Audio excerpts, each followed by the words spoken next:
Señor, prepárame para ser santuario, puro y santo, para ti, con acción de gracia. Voy a vivir, formar un santuario para ti. Señor, enseña a todos tus hijos a estar unidos para ti. Vamos a juntarnos, vivir en amor, formar un santuario para ti. Señor, prepárame para ser santuario, puro y santo, para ti, con acción de gracia. Voy a vivir, formar un santuario para ti. Señor, enseña a todos tus hijos a estar unidos para ti. Vamos a juntarnos, vivir en amor, formar un santuario para ti. Que los bendiga.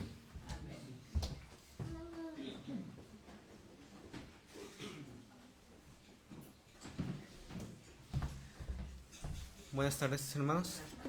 Vamos, así como estamos, vamos a orar. Padre nuestro que estás en el cielo, santificado sea tu nombre. Gracias por darnos un día más de vida, como también la oportunidad de estar aquí reunidos. Me dice el hermano, nuestro hermano Juan Rubén, que dará el mensaje de este día. Que todo lo que haya aprendido, estudiado o preparado sea también para alimento espiritual para nosotros, como también que lo apliquemos en nuestra vida diaria, Padre. Aléjanos de todo distracción o malos pensamientos, porque ha llegado la hora de escuchar tu palabra, Padre. En esto te lo pedimos en el nombre de Cristo Jesús, tu Hijo amado. Amén. Muy buenas tardes, hermanos.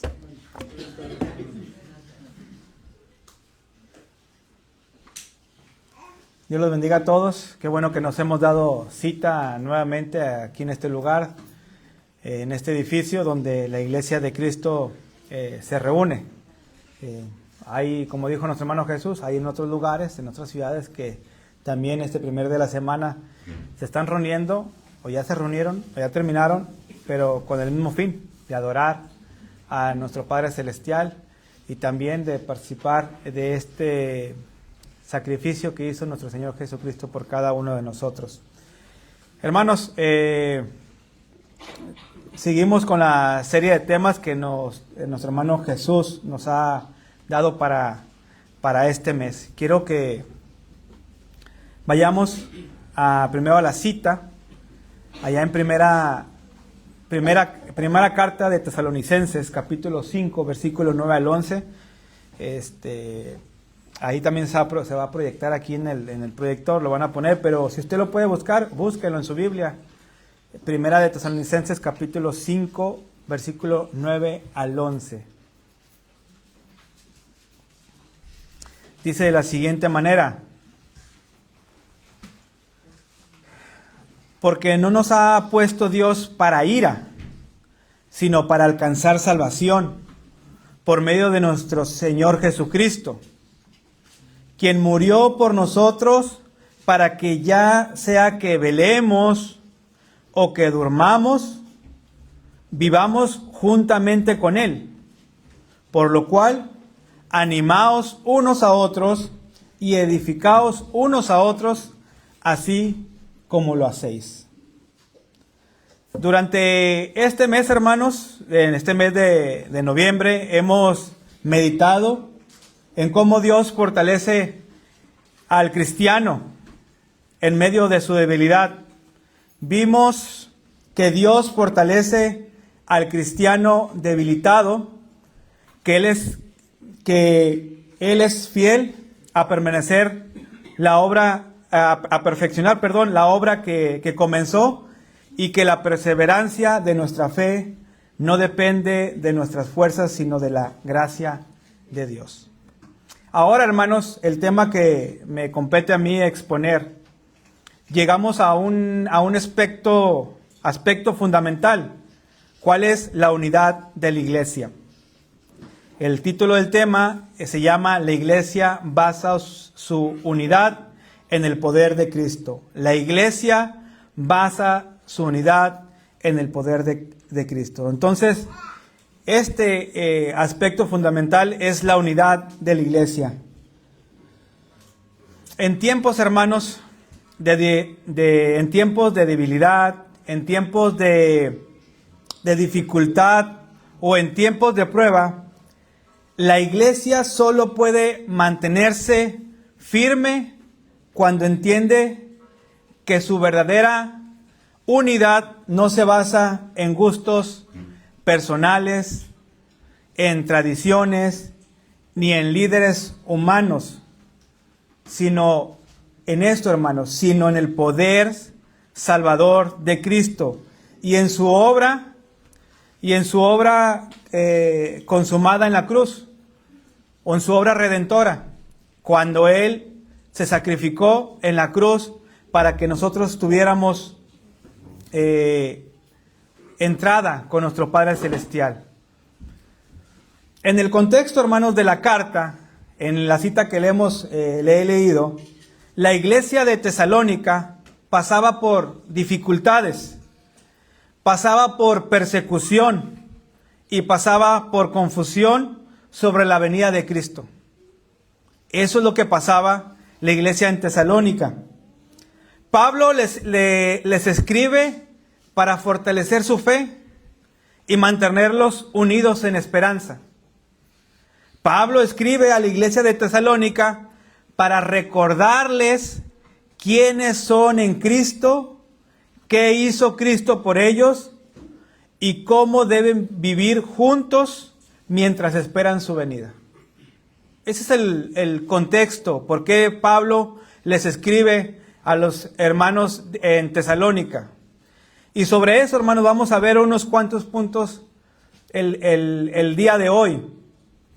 La iglesia basa su unidad en el poder de Cristo. El punto número 1, hermanos, es nuestra unidad comienza en el plan de salvación, en el plan de salvación de Dios. Dice el versículo 9, si usted regresa a la cita, dice el versículo 9, porque no nos ha puesto Dios, ¿para qué? Para ira, sino para alcanzar salvación por medio de nuestro Señor Jesucristo.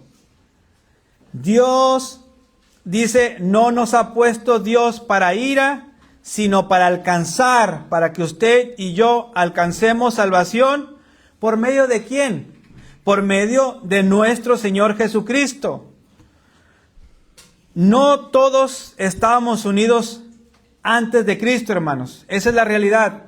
Cada uno de nosotros iba por su propio camino. Pero Dios tuvo un propósito en común, una meta en común, un objetivo en común. ¿Cuál, hermanos? Salvarnos por medio de Jesucristo.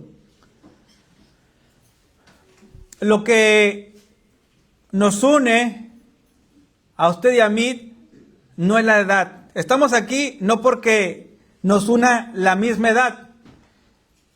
El hermano Jesús no puede decir que tiene la misma edad que yo, ni yo la misma edad que usted. Yo no puedo decir que tengo la misma edad que el hermano José Luis López, ni el hermano José Luis López tiene la misma edad que yo.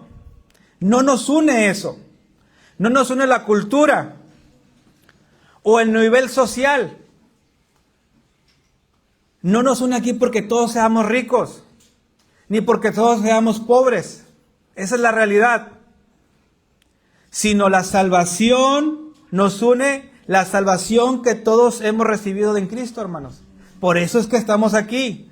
La salvación que todos hemos recibido en Cristo, eso es lo que nos une. La iglesia, hermanos, existe porque Dios nos rescató de la ira y nos dio salvación. Esa salvación compartida es el primer lazo de unidad. ¿Alguien está tocando por aquí? ¿Alguien que pueda ir a ver? Que pueda atender a quien esté tocando.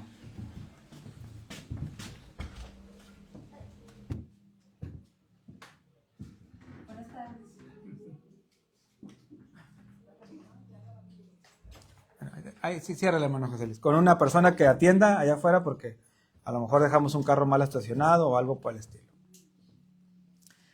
Vuelvo a decir, hermanos, la iglesia existe porque Dios nos rescató de la ira y nos dio salvación. Esa salvación compartida es el primer lazo de unidad. Esa salvación compartida es el primer lazo de unidad. Es el lazo que tenemos nosotros, el primer lazo de unidad que tenemos cada uno de nosotros.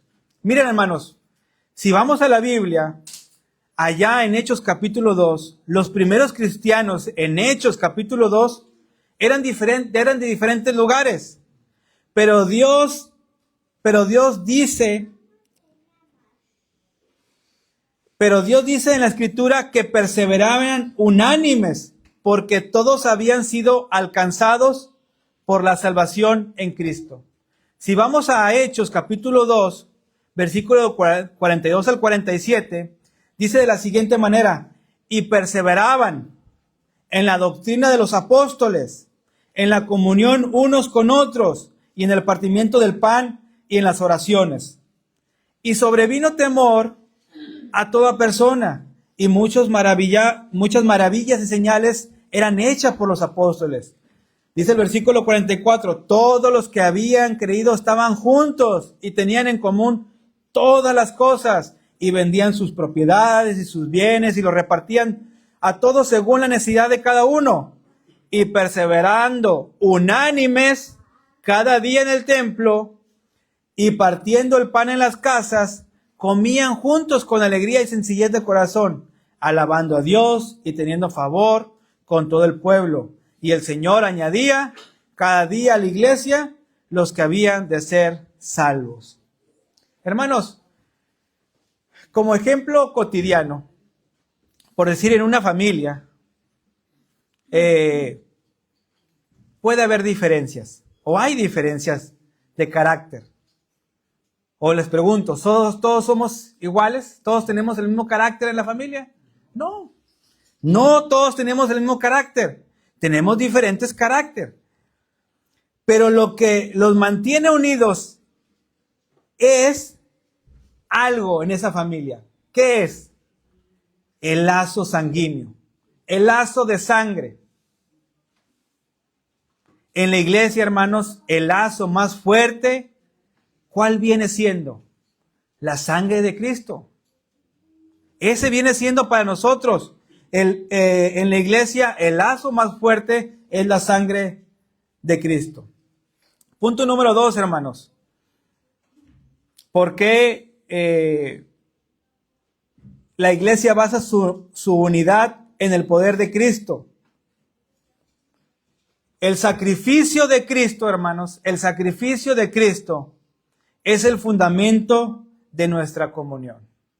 Lo que hizo Cristo por nosotros es el fundamento de nuestra comunión. Aquí estamos porque Cristo se sacrificó por cada uno de nosotros. Dice el versículo 10, si seguimos la lectura en Primera de Tesalonicenses, dice el versículo 10, quien murió por nosotros. ¿Quién? Cristo Jesús fue el que murió por nosotros. La cruz, hermanos, es el centro de nuestra fe y también el centro de nuestra unidad. Cristo no murió por algunos. No murió nomás por usted o por mí, sino por todos los que han de creer en Él. Cristo no murió nomás por algunos, sino por todos los que han de creer en Él. La cruz, hermanos, es el centro de nuestra fe. Y cuando digo la cruz, no me refiero al madero, hermanos, porque podremos estar venerando a la cruz, sino que estoy hablando del sacrificio que hizo nuestro Señor Jesucristo, ¿sí?, por cada uno de nosotros. La cruz o el sacrificio de nuestro Señor Jesucristo es el centro de nuestra fe y también es el centro de nuestra unidad, o debe de ser el centro de nuestra unidad. No estamos aquí porque yo y Daniel nos caemos muy bien y nos gusta el fútbol americano. Podremos coincidir en eso, pero lo que nos une aquí, ¿sí?, es el sacrificio que hizo nuestro Señor Jesucristo, es el centro de nuestra fe y también el centro de nuestra unidad. Cuando comprendemos, hermanos, cada uno de nosotros, el precio que Cristo pagó, lo que hizo por nosotros, aprendemos a valorar a nuestros hermanos. Cuando entendemos o comprendemos el precio que Cristo pagó por cada uno de nosotros, aprendemos a valorar a nuestros hermanos. A veces no valoramos a nuestros hermanos. No nos valoramos a unos o a otros porque no hemos comprendido el sacrificio que hizo o el precio que pagó Cristo Jesús por cada uno de nosotros. Yo les preguntaría, ¿cómo voy a despreciar? ¿Cómo voy yo a rechazar? ¿Cómo voy yo a dañar a alguien por quien Cristo también murió? No me contesten, no es una clase, es una predicación, pero usted medite en la pregunta. ¿Cómo voy yo a despreciar? ¿Cómo voy yo a rechazar? ¿Cómo voy yo a dañar a alguien por quien Cristo también murió? No podemos, hermanos. El ejemplo en la palabra de Dios, allá en 1 de Corintios capítulo 1, vaya a 1 de Corintios capítulo 1, versículo 10. Pablo ruega a la iglesia que no haya divisiones entre ellos. Eso es lo que hace Pablo, que la iglesia no haya divisiones entre ellos. ¿Por qué razón? Porque Cristo no está dividido. Lo vimos el mes pasado sobre 1 de Corintios, estuvimos viendo esta parte. Cristo no está dividido. Dice 1 de Corintios 1:10, dice: os ruego pues, hermanos, por el nombre de nuestro Señor Jesucristo. Fíjense cómo Pablo pone a nuestro Señor Jesucristo en primer lugar. Os ruego pues, hermanos, por el nombre de nuestro Señor Jesucristo, que habléis todos una misma cosa, y que no haya entre vosotros, ¿qué? Divisiones, sino que estéis perfectamente unidos en una misma mente y en un mismo parecer. Debemos estar unidos, hermanos, en una misma mente y en un mismo parecer, según la doctrina de nuestro Señor Jesucristo, no según al club que le vayamos de fútbol, no según al partido político por el cual siempre votamos. No, eso no nos une. No nos une porque seamos ingenieros o porque seamos doctores o porque seamos X cosa. Nos une nuestro Señor Jesucristo. Imagínense, hermanos, un incendio. Y imagínense que un bombero, me acuerdo mucho de la película de Cantinflas, aunque es una película cómica, pero imagínense usted el bombero atómico que va y sube y baja y trae a muchas personas, ¿verdad? Que rescata. Y rescata. Pero imagínense un bombero, está en un edificio o en una casa que hay mucha gente. Ese bombero rescata a muchas personas de ese incendio. ¿Qué va a pasar con todas esas personas? Cada una de ellas o todas ellas que fueron rescatadas por ese bombero van a estar agradecidas con esa persona, con ese bombero, con ese salvador. Así nosotros, hermanos, hemos sido rescatados. ¿Por quién? ¿Yo he sido rescatado por algún hombre? ¿Usted ha sido rescatado por otro hombre? Y por eso estamos aquí. No, estamos rescatados o fuimos rescatados por el mismo Cristo. No por diferente Cristo, por el mismo Cristo fuimos rescatados, hermanos. Y eso es algo que nos une o nos debería de unir siempre que nos reunamos. Punto número 3, hermanos. Punto número 3 del tema del día de hoy. La iglesia basa su unidad en el poder de Cristo. Ese es el tema. El punto número 3 es: la vida en Cristo es la misma para todos, juntos en Él. La vida en Cristo es la misma para todos, juntos en Él. Dice el versículo 10, vaya conmigo y regresa a la cita, porque usted tiene que escudriñar y ver que lo que está diciendo el hermano Juan Rubén se basa en la palabra de Dios. Usted tiene que corroborar que lo que le está diciendo, que el que pasa aquí, sea palabra de Dios. Dice el punto número 3, el versículo 10 de la cita que le di en 1 Tesalonicenses, para que ya sea que velemos o que durmamos, vivamos juntos con Él. Para que ya sea que velemos o que durmamos, vivamos juntamente con Él. Aquí, hermanos, Pablo habla de vida y muerte, del presente y del futuro eterno. El mensaje, hermanos, para nosotros y para ese entonces, para los hermanos de Tesalónica, es claro.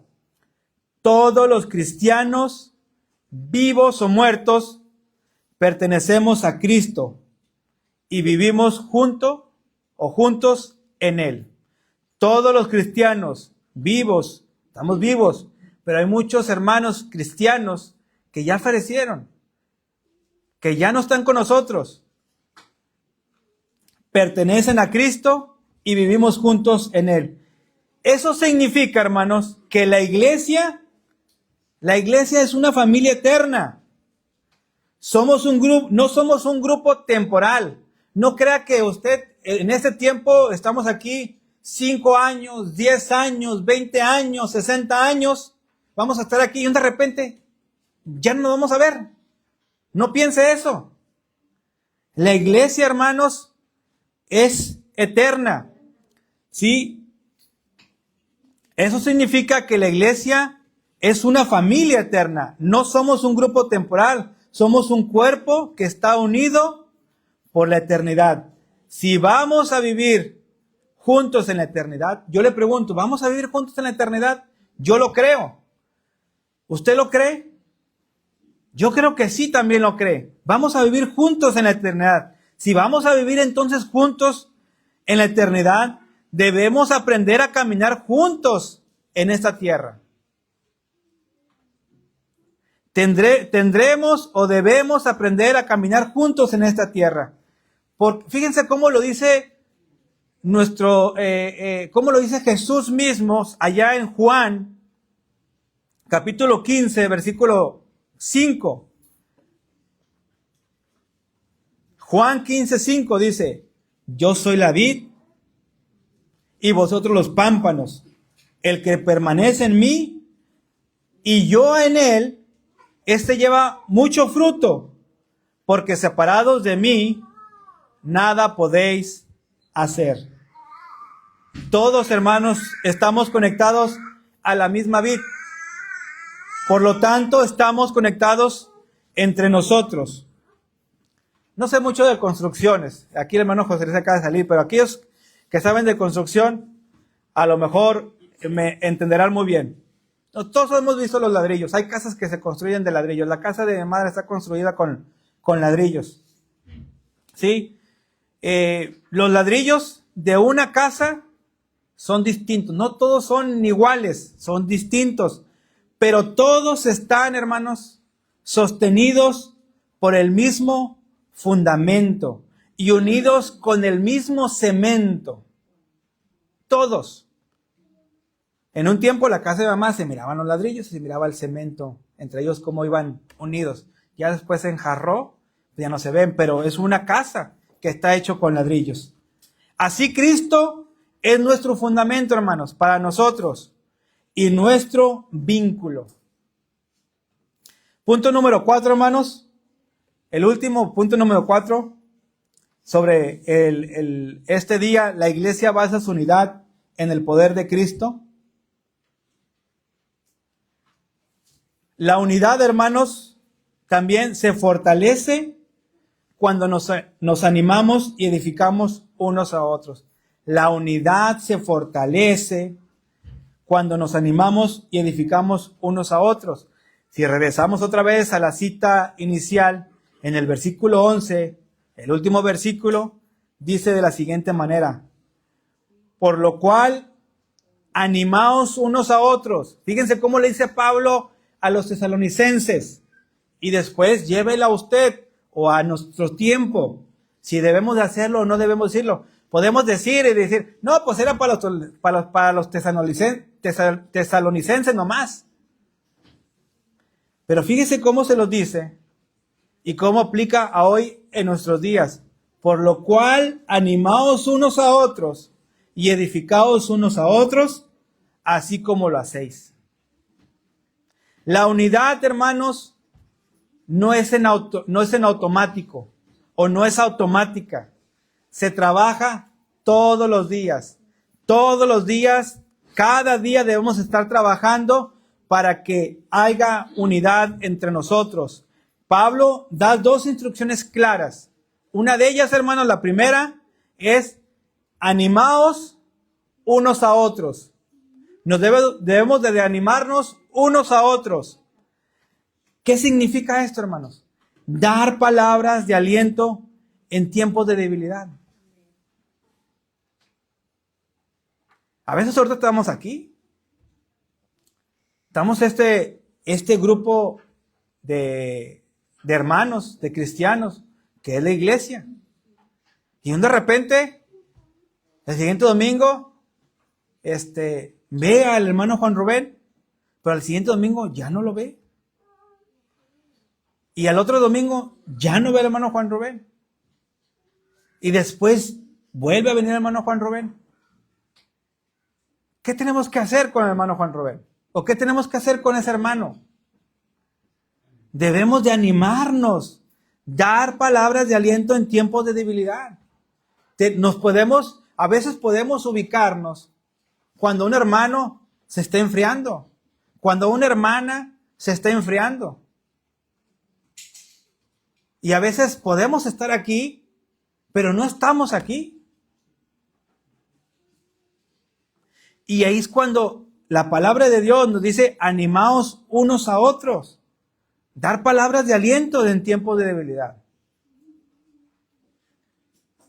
En un tiempo, ya lo he mencionado aquí, en un tiempo, cuando era joven, el hermano José Márquez, en algún momento, me topé. Yo estaba trabajando en Dorians, en aquel tiempo, ahora es Sears, en aquel tiempo era la tienda Dorians. Y trabajaba yo en domingo. Venía, descansaba un día entre semana, no recuerdo que ya descansaba. Pero trabajaba en domingo.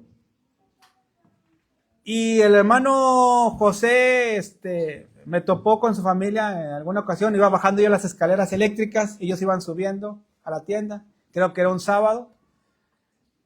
Y nos miramos y hermano ya tenía tiempo aquí reuniéndose. No sé cuántos años llevaba. Yo siempre me he reunido aquí. Un lapso de tiempo me reuní en Estados Unidos, en Chula Vista, pero siempre he sido de cuna, de aquí, de la obrera. Aquí crecí.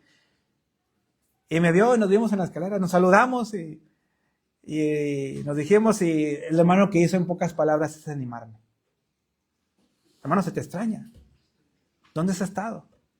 Échale ganas. A veces cosas tan sencillas, hermanos, son las que hacen la diferencia. A veces estamos aquí, pero no estamos aquí, hermanos.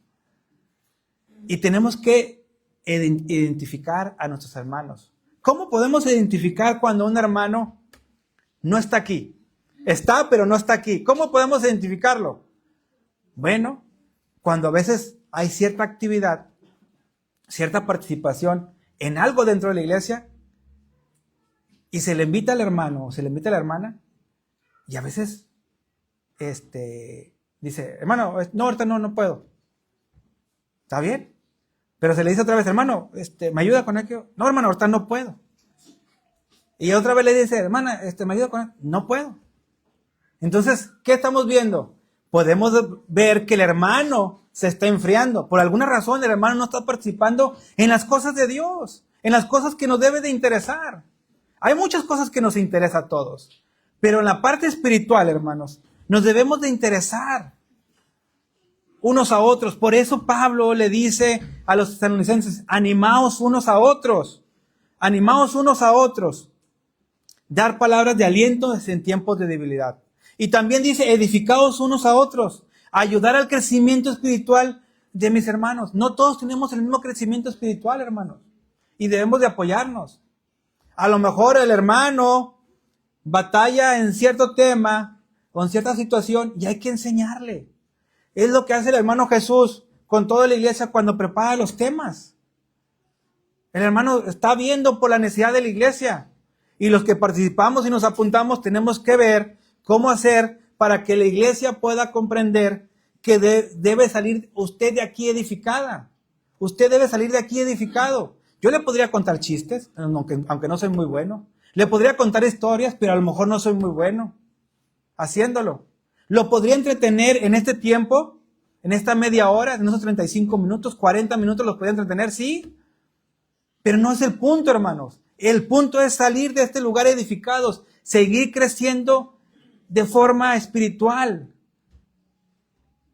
Nuestro crecimiento espiritual tiene que ir hacia la alza, no hacia la baja. Porque hacia la baja nos vamos a perder, nos vamos a ir, nos vamos a enfriar. Y eso es lo que Pablo le estaba aconsejando a los hermanos de Tesalónica, que siguieran haciendo lo que estaban haciendo. Animaos unos a otros y edificaos unos a otros.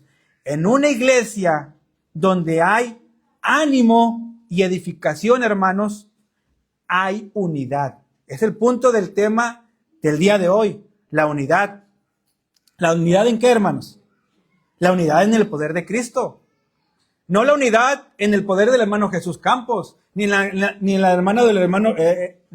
unidad en el poder del hermano Luis Torres, o el que usted quiera poner, o de la hermana Betty, o de la hermana Dolores. No, la unidad en el poder de Cristo, hermanos. Una iglesia donde hay ánimo y edificación, hay unidad.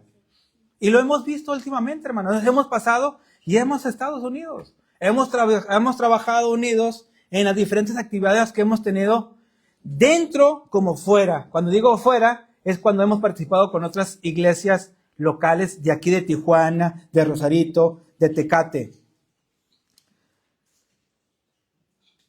En una iglesia, hermanos, escuche muy bien esto, ahora va la contraparte. En una iglesia donde hay críticas, donde hay chismes y división, la unidad se rompe. La unidad se rompe. Por eso también debemos así como debemos identificar al hermano o la hermana débil, debemos también ser sabios y identificar al hermano y a la hermana que está entre nosotros con críticas, que bueno fuera que fueran a lo mejor críticas constructivas, buenas, pero muchas veces son críticas que dañan, que son negativas, muchas veces son chismes, ¿sí? Y causan esa división. Cuando hay eso, hermanos, la unidad se rompe. Cuando identificamos al hermano o a la hermana, tampoco lo deseche, tampoco lo patee. Nomás hágale saber de buena manera que no es la manera de ver o querer arreglar aquella situación. Porque muchas veces, hermanos, estando aún aquí nosotros, Satanás se puede apoderar de nosotros. Podemos ser instrumentos de Satanás para dividir a la iglesia. Hermanos, hay un ejemplo en la Biblia de un hombre, de Bernabé, que fue llamado hijo de consolación, porque animaba a los hermanos, ¿sí? Animaba a los hermanos, podemos verlo en Hechos, en el capítulo 4, versículo 36. fue instrumento para unir y no para dividir. Aun cuando Pablo fue convertido y que los hermanos que lo miraban le tenían miedo, ¿recuerdan? ¿Quién fue que lo acercó? Fue Bernabé, hermanos. Fue Bernabé. Entonces, fíjense, hermanos, cómo podemos ser instrumentos para unir y no que seamos instrumentos de Satanás para dividir. Cuando una persona se cae, tú no la empujas, ¿verdad? La ayudas a levantarse. La iglesia debe de ser un lugar donde los débiles son fortalecidos y no juzgados. Ahora, con esto último que estoy diciendo, no quiere decir, ay, el hermano Juan Rubén quiere pasar, tolerar el pecado. No, hermanos. Cuando hay pecado, la misma palabra de Dios dice que debemos de disciplinar. Pero no lleguemos al punto donde queramos nomás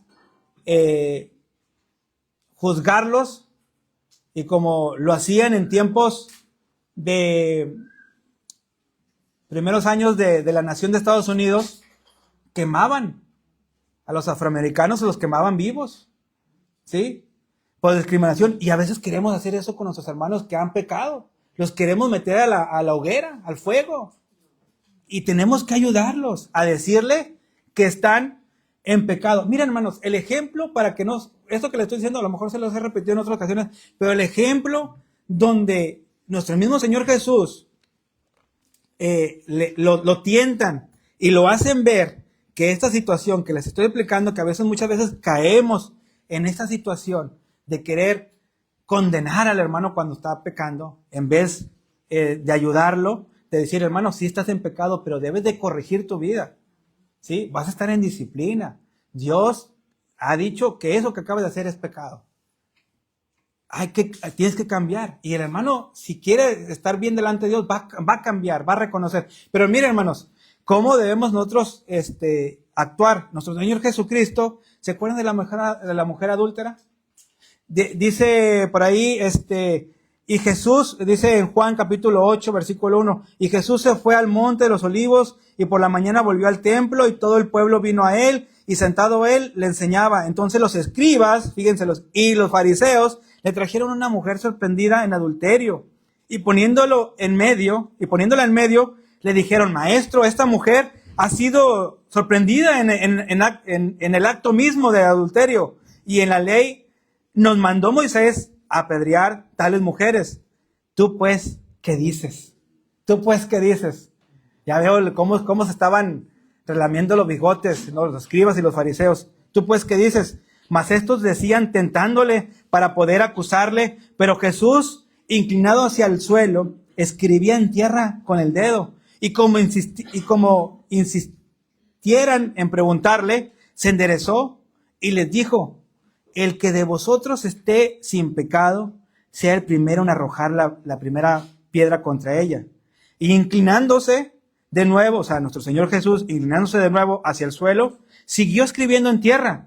Pero ellos, al oír esto, acusados por su conciencia, salían uno a uno, comenzando desde el más viejo, o de los más viejos, hasta los postreros, y quedó solo Jesús y la mujer que estaba en medio. Enderezándose Jesús, y no viendo a nadie sino a la mujer, le dijo, mujer, ¿dónde están los que te acusaban? ¿Ninguno te condenó? Le pregunta, le hace esas preguntas. ¿Dónde están los que te acusaban? Y ninguno te condenó. Ella dijo, ninguno, Señor. Entonces Jesús le dijo, fíjense hermanos lo que le dijo nuestro Señor Jesús, ni yo te condeno, vete, ¿y qué? Y no peques más. Fíjense, hermanos, lo que debemos de hacer. O sea, sí debemos de marcar que estaban en pecado, pero nuestro Señor Jesús, vete, pero no peques más. No sigas tu mismo camino. Por eso, hermanos, nosotros debemos de estar siempre viendo de animarnos unos a otros y edificarnos unos a otros. Termino, hermanos. Diciendo en el versículo 9, hermanos, nos recuerda nuestra identidad, que no somos hijos de ira, sino de salvación. La iglesia no se forma por personas, perdón, la iglesia se forma por personas rescatadas.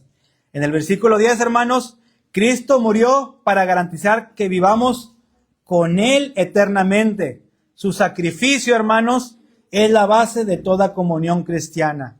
El 11 es una exhortación, hermanos, práctica. ¿Cuál es esa exhortación práctica? La unidad se demuestra en acciones concretas. ¿Con qué, hermanos? Con la edificación y con el ánimo mutuo. Concluyo, hermanos.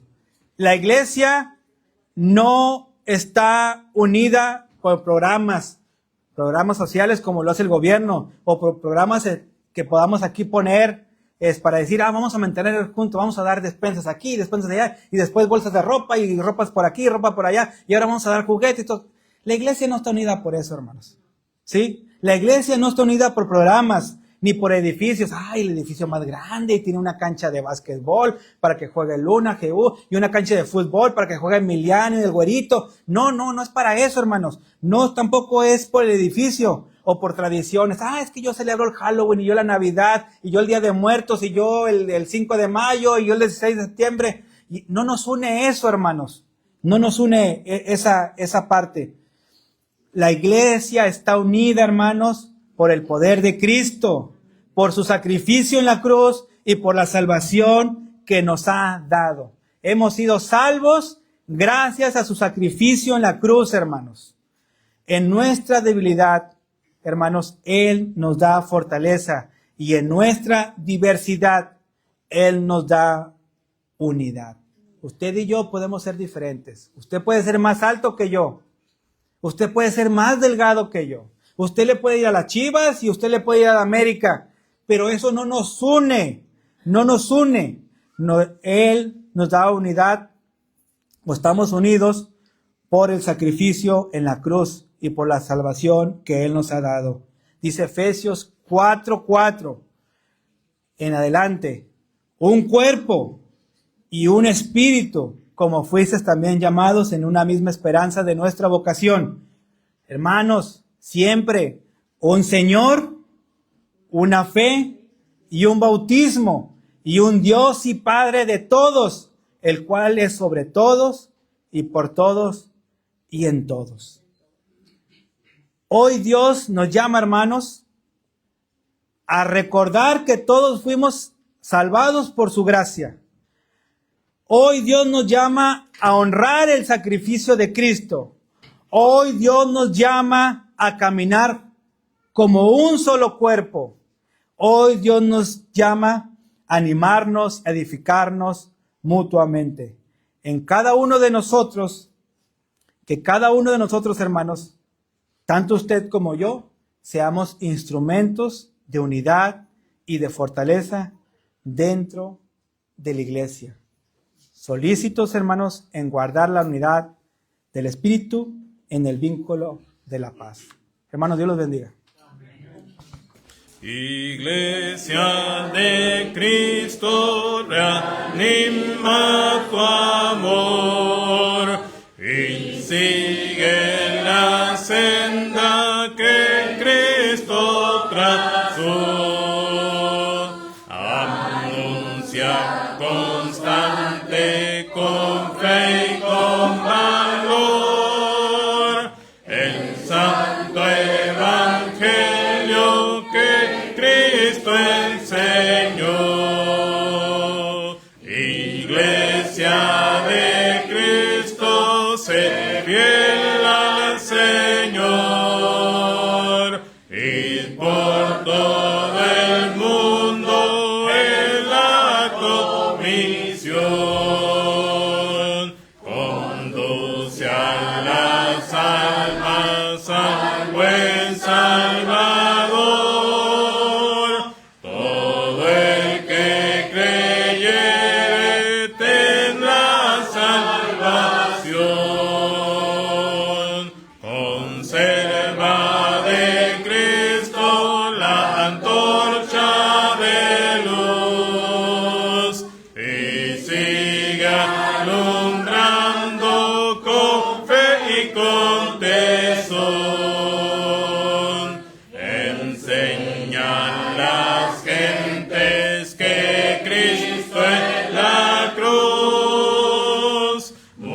murió para darles paz, gozo y perdón.